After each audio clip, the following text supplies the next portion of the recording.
What's up, everybody? Welcome to another episode of In Conversation with. Thank you so much for having me. That's awesome. A lot of these artists need the money that comes from touring.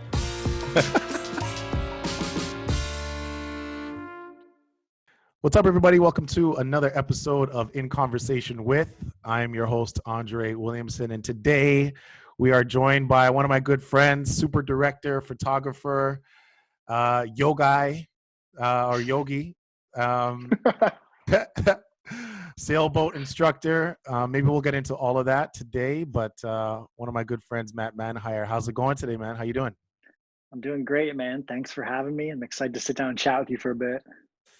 Yes, thank you for your time. A lot of us have some free time now, and I'm trying to spend mine talking to some of my friends who have a lot of things to say and are well-versed in areas of creativity and economics and entrepreneurship and mental health. So hopefully I can get into some of that stuff with you today. Cool. Those are all my favorite things. That's great. Awesome. First, how are you doing? We met on set. We did a commercial together. So you're a director. Not a lot of space for you to be doing those things right now, I can imagine. But how are you holding up? I'm actually doing fantastic, all things considered. I recognize that that sounds privileged, and there is a privilege that exists, and I just have to acknowledge that before going forward. That I'm in a position where this is okay. I have a health privilege. I have a bit of a financial privilege, and that's definitely contributing to how kind of gently this has affected my life so far. There's some negativity. I've known some people that have gotten pretty sick and had a really hard time with it. But for me personally, I'm feeling really good and positive, and making the best of the situation for sure. Of the people that I know, you are probably one of the most, if not the most balanced or mentally balanced people that I know. Funny thing you don't know is that when I'm encountering a triggering situation, something that's getting me upset, I try to think of how people I think are pretty low key and how they would manage things. And I think about, what would Matt do in this scenario? You'd probably find a way to even everything out. You'd be like, it's okay. Like when I fell in the water, you were pretty calm that time. But mental health wise, how are you holding up with everything? That's super complimentary that you said that. That feels really nice. Thank you. And yeah, I think with a good example is that time we went out paddleboarding, and I think within like 2 or 3 minutes you fell in the water, and I guess it's one of those situations where I knew that you were going to be uncomfortable, but you weren't going to die. Like, okay, now he's wet and maybe he's going to be a little bit chilly until we warm up, but he's not going to die. And I could see like the look in your face, you're like, oh, what's going on? And then you quickly realize that, oh, right, I'm just wet. I'm not going to die. And I think that, with the great deal of base level, again, I have to say the base level of privilege is that, in a situation right now that I can rely on the fact that I do have the tools to get through this, and rely on, a level of observation that has emotions removed from it, and to look at everything with equanimity. So there is no good or bad. It just is the truth of existence. And those philosophies that I've had the opportunity to kind of hone and sharpen over the years through meditation and doing Vipassana retreats and doing psychedelic journeys, have all kind of they're kind of all coming into practice through this. I've come to realize this is kind of like a bit of a, I don't want to call it the final test, but like a midterm examination on, the mental health practices that I've been working towards for the last few years. That's awesome. That's awesome that you have that clarity and you have that mindset to think about things that way. One of the things that I've discovered, or I guess rediscovered, is meditation and yoga. Nice. And journaling. And one thing that I'm revealing to friends now is that I'm starting to see a therapist just to have somebody to kind of talk to that's completely unbiased. Like one of the things is you can talk to your friends all day long. You can talk to your parents or your family all day long, but they care so much that sometimes their responses might be too emotional. It's good to speak to somebody who isn't related to you, who just is going to listen to you and is just going to listen objectively to what you have to say. And those things are what I've come out of this with. So it's good that you have you already have that kind of training involved. But I'm establishing that now. And that's one thing at least I can say I can come out of this with, is that sort of that being centered and understanding myself a little bit better and understanding my triggers and the things that cause me to react. I can actually look into myself a little bit more now because of this time. Oh man, that's juicy, and congratulations. I mean, it sounds like you're a lot further along than just the beginning of your journey. And you're right. You know, it's great to have friends and family that you can lean into when you're feeling sad and lonely, or when feelings that we deem as negative come up. Um, but no matter what, I think a lot of people could relate to, when you go to ask for advice, it's a very dangerous thing, because most of the time, I know we've talked about this, maybe this was one of probably our first conversations, most of the time, if not 99.9999% of the time, people more or less project or impose their opinion onto the advice. So if I were to go to somebody like my mom and be like, I want to be a director and a photographer, and this is the career, throw that C word in there, career, that I'm choose, like, I can very well expect I'm not going to get the advice that I need to get where I'm going. Um, and that's no fault of anybody's. But of course, she's going to impose her conditioning of growing up in a different generation, her economic concerns of being a full-time worker, and of course, any personality traumas or triggers that she has in herself, just as a human being, being my mom aside. So, it's I think going to a therapist is, to me, as powerful as making that choice to like get a personal trainer or get a nutritionist. It's assembling this team around you that, yes, you pay money to them and they are not your friend. And that's so powerful.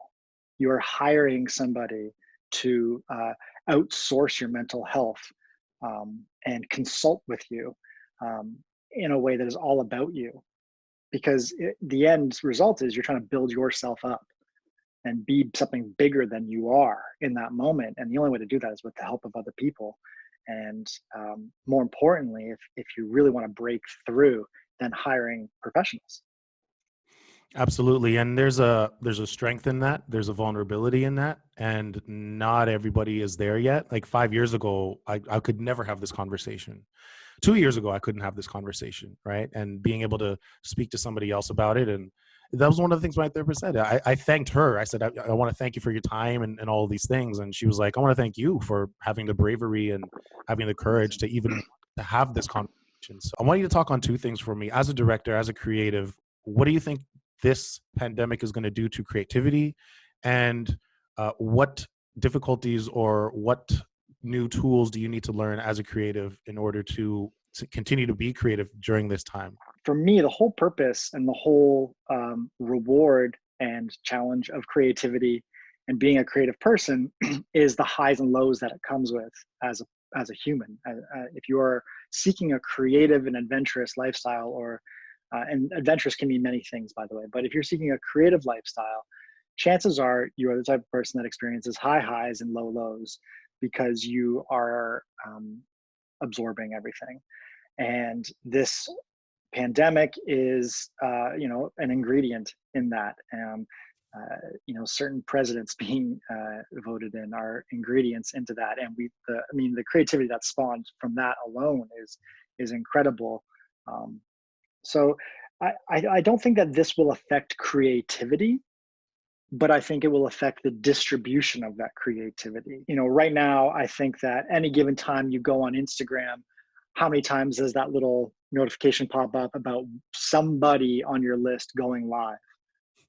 So creativity is happening, whether they're doing, hey, follow along from my yoga video to, a good friend of ours that as well, Warren, doing the Good Fun Club and having art nights over Zoom with 30 to 40 people all just doing watercolors. Like, that's amazing. Creativity hasn't even blipped, because creativity is so emotionally based. Well, creativity as a whole, not the business of creativity, but creativity is just goes with it. It's so adaptive. The conversations I'm having with people, though, all seem to be very objectively in unison with that there's going to be a big wave after this.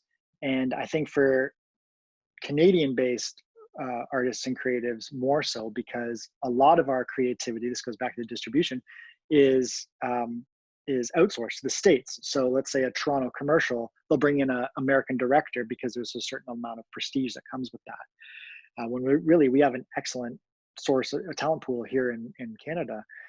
But with the border restrictions and quarantine measures that have to be in place when you travel over the border, I think that agencies and hiring power will be forced to look more at the local talent pool to collaborate with, and ultimately see that we have a lot to offer. I think I've put more mental effort into relaxing and really, like, I went into this thing thinking that I'm going to start a podcast and I'm going to finally wrap up all these loose ends and start checking boxes on this long overdue to-do list.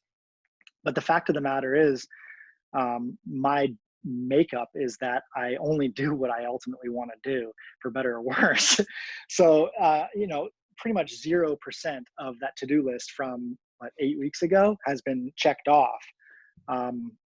And I was having a great chat with a friend of mine, and he kind of articulated something that I was thinking, which was, man, I think I'm just going to lay around and be lazy until I feel compelled to do something. I'm really interested to see what that is. I'm interested to see what's kind of at the bottom when it's like, okay, I got to do something. And what's that seed of motivation, and what does that, when you pile some curiosity on top of that, and then, a little more motivation, what erupts? For me, that just happened maybe this morning, maybe 3 days ago. I was gifted a Super 8 camera, and then this morning I bought 4 rolls of Super 8 film from Kodak, and they'll be here tomorrow. So, here we are, 8 weeks into quarantine or something like that. And it took that long to probably ignite actual making things creativity. Don't get me wrong, I've done a shit ton of back end work as far as advocating for myself in this industry, and making moves career wise to set myself up for the tail end of this thing. But I don't, there's creativity to that, and that's the business of creativity, but it's not the same thing as it's the tangible making something out of nothing. That's just beginning for me, and that's super exciting. It's interesting that you're saying, well, you have a friend who said, they're not going to do anything. And I have friends who, whether they declare that out loud or not, they're just deciding not to do anything. For myself, it's hard for me to not do anything. How do you feel about, and you kind of touched on this, but how do you feel about people saying that they need to leave this quarantine with a new skill, or if you don't have a new skill at the other end of this, then you didn't lack time, you lack discipline, and that's sort of the narrative that's being said right now. What are your thoughts on that? Well, I'm two-sided about it, because there's a part in me that's very much Dave Goggins, Jocko Willink, challenge, good, let's go, let's smash it. That's definitely a big part of me, which is something I have to fight off sometimes, this achiever mind frame. And I have acquired new skills. I've learned about the stock market. I'm now an investor in stocks. I've learned about color grading better. I'm learning to edit. I'm definitely drawing back the bow and kind of learning as much as I can, and in a really gentle way, in a really fun way that doesn't even feel like work. But then there's another half of me that's super soft and delicate and compassionate to myself and to others, that kicks in and goes, no, you're cool, man. like, let's just refer to Maslow's hierarchy of needs. Let's look at that triangle right now and really have a hard look at that and myself. Okay, what's the bottom of the triangle is like basic food and shelter. Got that. Awesome. And then on the polarizing end of that is the top of the hierarchy of needs, which is self-actualization. So there's this gamut of things in between, which I can't really remember right now, but people listening can just easily Google it and check in with that, because it's a very astutely articulated diagram of what we as humans really need.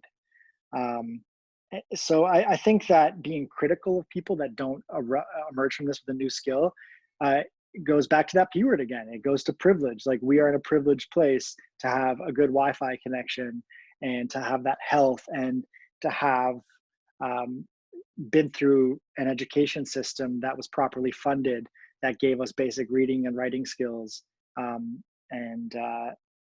also, to be properly nourished, which is a big part of mental health. So I think that we can, if there is criticism towards people that didn't achieve anything during this, that really needs to be checked. And I would be more curious as to what those people who are criticizing, I'd be more interested to what their inner dialogue is like, because they must be very hard on themselves if they're being that hard on other people. One thing I want to talk to you about, and maybe we can end off on this note here, is that people seem to think they're either on one side of the scale. There's the one side that thinks nothing is going to change after this in terms of global consciousness. People are just going to be the same. They're going to go back to polluting and spending money on nonsense, and gas prices are going to go back up and everything. And then there's the other side that thinks we're going to be much more loving, more kind.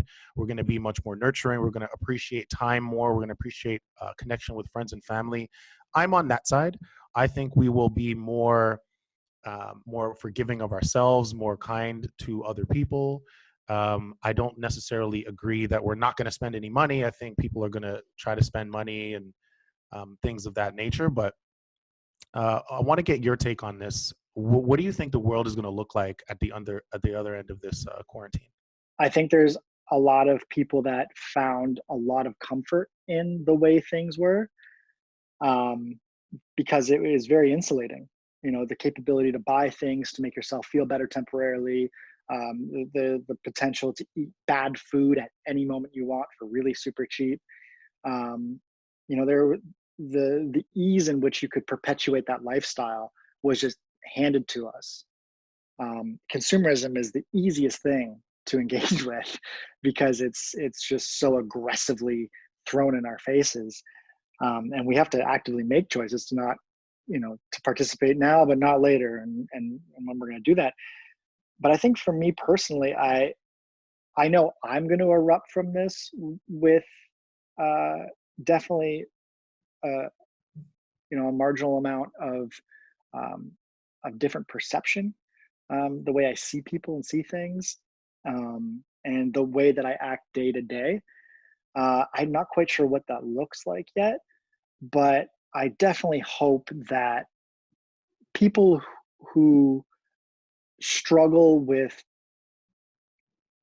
feeling alone when it's just themselves, and no external validators, I hope that people who experience those lows, they've taken at least a few minutes from these past 8 weeks to gain even just a little bit more comfort with being truly alone, and feeling an improved sense of esteem around their inner voice, that voice that talks to them and tells them how good or bad they are, that inner judge. I just hope that this has afforded every single person a few minutes to just, even if it's just like 1%, to upgrade that operating system, that inner thing, that seedling of communication that we all have. I think that's going to happen. I mean, we are a very volatile, very vulnerable species as human beings on an anthropological level. This virus is equally complex as we are. Sure, from a tangible sense, we have these meat suits and the clothes and the jackets that mean we can survive outside. But this virus is a complex little thing that actually, in all validity, has as much right to be on this planet as we do. It's just winning a war right now. Similar to a war of, lions and gazelles. The ongoing feud between them, the feast or famine mentality, and that's happening between COVID and humans, that interaction. But surely, seeing as how emotional humans are, how intelligent we've become, but on the flip side, how vulnerable we are and how volatile we are, surely will be affected. And I agree with. I think that it's at least going to be in a humbling way, but we both have seen how different people react to being humbled. Some people puff up their chest and react and compensate, and other people are like, "Whoa, shit! My eyes are clearer than they've ever been, boy." So it's just, people react differently, and we can't control that, and it's really relative. Matt, I want to thank you for your time. Really appreciate your time. Really appreciate speaking to you. I love having our chats. Do you want to plug anything, website, any projects you're working on, anything like that? No, not really. If people want to see my work, they can check me out at on Manhire on Instagram, or my website, MatthewManhire.com, if they want some time to kill. But otherwise, no, man, I just appreciate you. I appreciate you doing this initiative and just communicating from your heart during a time like this. It's really valuable, and it's a good gift to the community. So appreciate you, man. Thank you. Thank you for taking the time. I appreciate it. And, good luck and stay safe out there. Yeah, you too, man.